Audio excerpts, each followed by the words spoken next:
Hey guys, welcome back to my channel. It's your girl Rheology 101 coming to you live from the 305, and today I'm going to be sharing with you guys my first Turo trip and giving you a little bit more insights on how I like the platform so far. So if you're not subscribed, go ahead and make sure you hit that subscribe button, and if you are subscribed, guys, thank you so much for joining us today. We are going to go ahead and get started. So guys, like I said in the intro, today I am going to be discussing my first Turo trip and how it went for me, how I like the app so far, and I also asked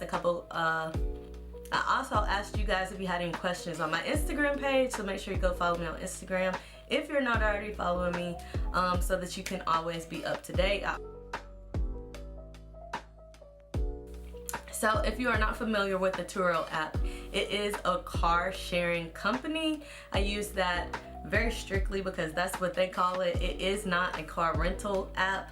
It is a car sharing app. So with that being said, that means that these are not new cars that are only being rented out. These are people's personal cars that they happen to let people rent out in the meantime. So if people want to block off their cars and exclude it for a certain amount of time so that no one can rent it, they can, so that they can drive their car. Or if they only want to put it on the ride sharing app, then that is an option as well. So if you're not familiar with Turo, definitely check out their website or download the app and go ahead and get started today. You can rent cars on Turo, you can rent your car out on Turo, and so I have been personally familiar with the platform for a few years now. However, it wasn't until recent that I actually started to inquire about becoming a host myself. So I'm going to give you guys a little bit of a background. I'm going to give you a couple of the questions I received on my Instagram page, and then I'm going to let you guys know how my first trip went. So make sure you stay tuned so you can see the whole video, and make sure you give me a thumbs up if you guys want to see more videos like this, and comment below if you have any questions for me throughout this whole video. So basically, I got started on the Turo app back in June. We recently got a new car. We got a brand new Jeep Wrangler 2021 Unlimited, I believe is the full official title of our car. I will insert a picture here. Her name is Phoebe. Finally got her name. If you follow me on Instagram, then you know that I was having the most difficult time trying to figure out a name for the car, mostly because I didn't get to drive it for a while, and I just didn't get a feel for the car. But after she came back from her first trip, I knew exactly what her name was going to be. And we decided to get a Jeep because we did do a little bit of research before for our area. How I got involved with Turo is basically two of my clients were hosts on Turo, and they were sharing their experiences with me and let me know how much they were getting paid and how much money they were making on the platform. And honestly, it was just too good for me to sit and let all this money go by. So pretty much I had an older car that I absolutely hated. Rest in peace, Lisa B. But Lisa B is in a better place now, and she helped me get this Jeep Wrangler. So what I did, I traded in my car. So instead of having to pay a down payment, I just traded in my car and was able to pay the first month's lease, and that was it. That was the whole process of me getting the car. So I would definitely say to do your research if you're thinking about getting a car.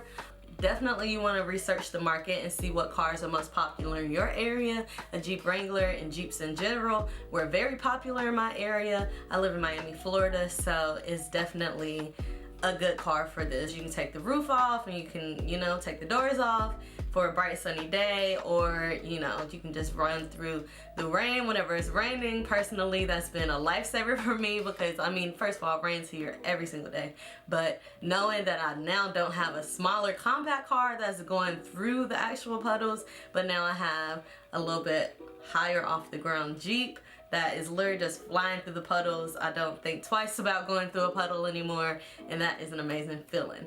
So definitely do your research in your area, in your market area, to see what cars are trending, what cars are most popular. I believe on the Turo website it shows you the most popular for the area. I'm not 100% sure about the app, so definitely that is my rule number one: do your research before buying a car. like I said, we decided to lease the car because our whole intentions was to put this car on Turo. Pretty much what we learned from our research through right here on YouTube, watching other people's YouTube videos, is that if you do lease a car, it is a little bit better than owning the car, because at the end of your lease, then you can either go ahead and renew the lease and keep the car if you think that's what you want to keep, but you definitely want to keep newer cars on the platform. So a 2021 is always going to be a little bit more trending than a 2018, because that car would be 3 years old versus the newer car. It's going to have less mileage on it, less wear and tear, and more than likely a couple less scratches and dings on the car. So definitely keep that in mind. If you are thinking about getting a car for the platform, rather than buying it, I would suggest looking into leasing a car if you do plan to be on the platform for a lot of years.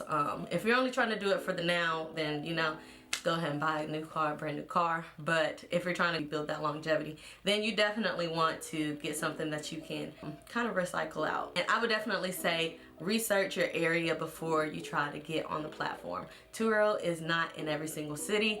I live in a very big metropolitan area. We have multiple airports, multiple people coming in and out a day. We're just a very big tourist area. So with the rate that car rental companies are going right now, our car on, I'm not exactly sure what platform, but I posted up here what we found. Our car is going for $250 a day at car rental services, versus us, when we first put our car on the app, we put it for $90. So that is very big difference. So a couple questions that I did get on Instagram that I do want to answer, and some of the questions I got, I do want to save those for later videos. So just bear with me. Make sure you hit the subscribe button, turn your post notifications on so you don't miss a single video. But one of the questions I did want to answer this video is, where do I park my car?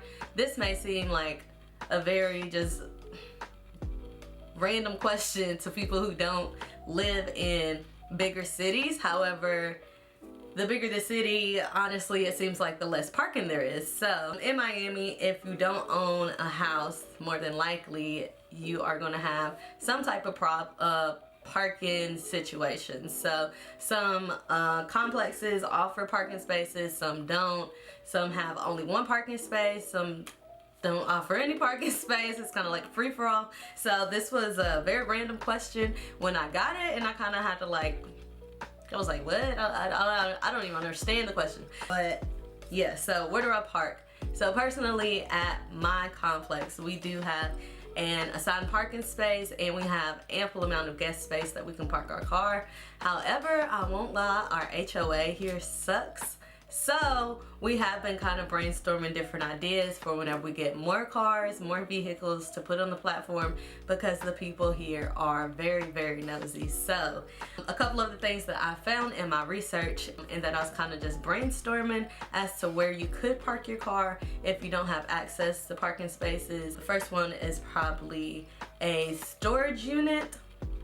And so there's various types of storage units you can get. There is the covered storage units, there is just the parking space at storage units. So I would definitely say research that in your area if you don't have parking spaces, and compare the price between your own personal storage unit that will be covered, where you can just pull the car into, make sure it's out of the natural elements way.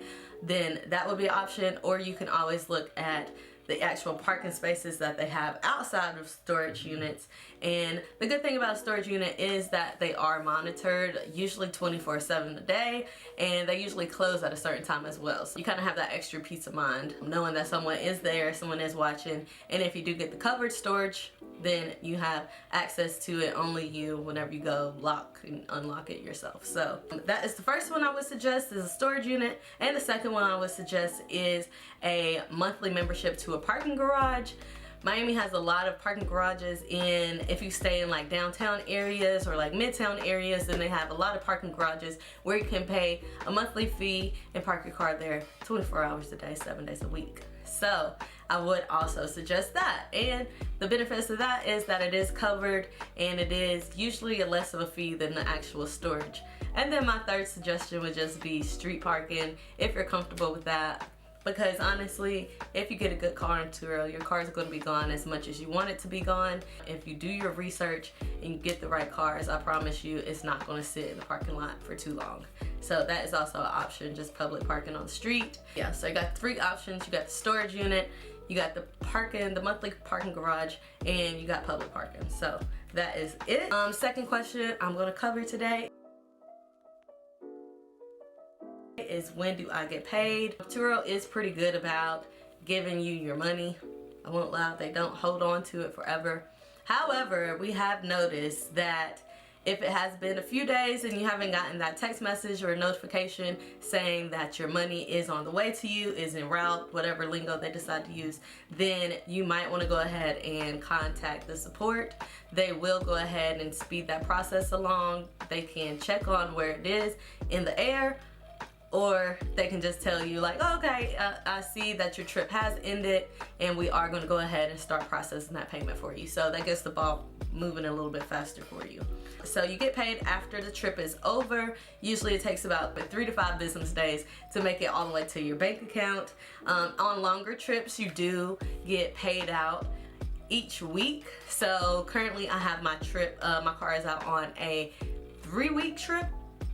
So instead of getting paid at the end of the 3rd week, anything I believe over 7 days, then they pay you out weekly. So I rented it out on the 7th and they have it until the 21st. So I'll get a check on, well, I'll get a payment on the 14th, and then I'll get my last payment on the actual last day of the trip. So the 21st or whatever, once that trip is marked complete. How does Turo work? And this one kind of threw me for a loop as well, but I decided to take this and spin it. So I'll touch on a couple things. The one thing that you do want to do is always make sure you set your calendar. Whenever you first set up your account with Turo, someone will call you, someone from the support team will call you, help you set up your account, walk you through the app, walk you through the website, all that good stuff. So you're not starting and just like lost in the dark. Someone's there for you. They call and check up on you, and they reach out anytime that they feel like you may just need extra help getting your car boosted, or if you want to add another car, then they'll definitely help with all of that. So the one thing I would say is make sure that you keep your calendar updated. If you have an event coming up that you know that you need your car for, then definitely want to hold on to that. For instance, I had my niece coming in town 1 week to stay with us, and I didn't want to have to only have one car in case my boyfriend had any jobs or anything he needed to go to. I wanted to make sure I had a car accessible. So instead of just hoping that my car didn't get booked out that week, because more than likely it would have, I went ahead and put a block on the calendar. And what this block does, it lets people know that this week is not available. So that is something to definitely be mindful of. If you are using your car for personal use as well, make sure that you use that calendar to block off the days you need it, and only open it and make it available for days that you don't need it and you do want to rent out the car. So basically the Turo algorithm is set up to promote all-star host. And so this is an attainable thing. It's not like something that you just never going to achieve. It's literally super simple, super easy, and they give it to you cut straight point. So you know what your goals are, and you know what you're looking for. The only thing that it takes to become an all-star host is to get five-star okay, here we go. Is to get 5 5-star reviews, and you have to have 10 trips total. So currently we're sitting at our 5 stars, our 5-5-star reviews, and we're currently on trip number 6. So hopefully once it comes back from this long trip that is currently on, then we'll get a few more trips booked. Hopefully they'll be shorter trips so that we can get it faster, and then we'll be good to go. So we'll get that stamp of approval, we're all-star host, and then our car will actually start being shown at the top of the list versus in the pages of cars. So this is definitely something that you want to work towards, and this is something that you want to put priority whenever you're developing your customer service and developing how you're going to drop off the car, leave the car, whether it be pickup or drop off, or just the whole process. You definitely want to be mindful of it so that you do go ahead and get all these things out the way super quick, so you can go ahead and get that all-star host. So our plan to become all-star host is very, very simple. So we drop off the cars and we pick up the cars from the people. So for instance, there's different options on the Turo app where you can leave the keys in the car and then just do a remote unlock once your guests get there. So that is an option. However, my car apparently did not come equipped with that feature. So that's definitely something that we're looking into for the future. However, for these first 10 trips, I definitely think that being in person, seeing the people, making that connection, that physical connection with the people, I think that it just makes it a little bit more personable. So whenever you do ask for a 5-star review, then they know who you are. They see your face, they see you smile, they like you, or they don't. But for the most part, hopefully they like them. So what we like to do is just add like a little bag to our car with a little thank you note. And I'll insert a clip right here so you guys can see it. Just something sweet, simple. In our bag, we put masks, we put hand sanitizers, we put Kleenex, and we put sanitizer wipes so you can wipe the car down. And then that's sitting on the little dash, and then we have a thank you card sitting beside it. Something short, sweet, simple, but it lets them know that you went that extra step. Once their trip is over, you can send them a discount code to book with you again if they did like your car, if they did like you as a host. And that's just something to get that 5-star review as well. So definitely make sure you check that out if you are a host. And don't be afraid to ask for the 5 stars. There's nothing wrong with asking for a review. And like I said, we ask multiple times. I ask in the thank you cards, and we ask at the end of the trip through the app. So it's not like we're just being annoying. It's more so just a reminder like, hey, we would definitely appreciate it if you can help us out with that. And the last question of the day. This last question is, did the car come back in its original condition?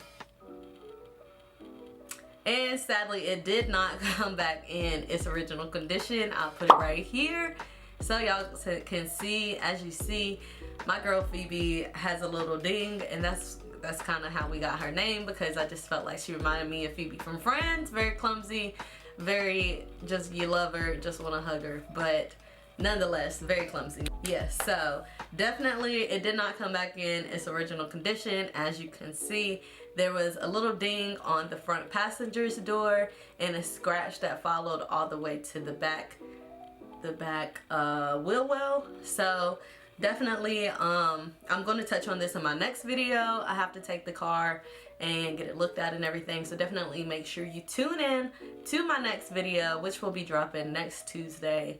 And yeah, definitely comment below if you guys have any questions about this. That is all I'm going to say about my car coming back in not its best condition. However, there is a process to fix it, and like I said, I'll explain that in the next video. I hope you guys enjoyed this video. Make sure you give it a thumbs up if you want to see more videos like this. Like, comment, and subscribe, and turn your post notifications on to make sure you don't miss a single video each and every week. I got videos dropping each and every Tuesday, videos dropping on Fridays, and weekly vlogs dropping on Sundays. So make sure you guys stay tuned, hit that subscribe button. Thank you guys so much for joining us today, and I will see you guys next time. Always remember that you are a voice in this world and you deserve to be heard. Bye guys.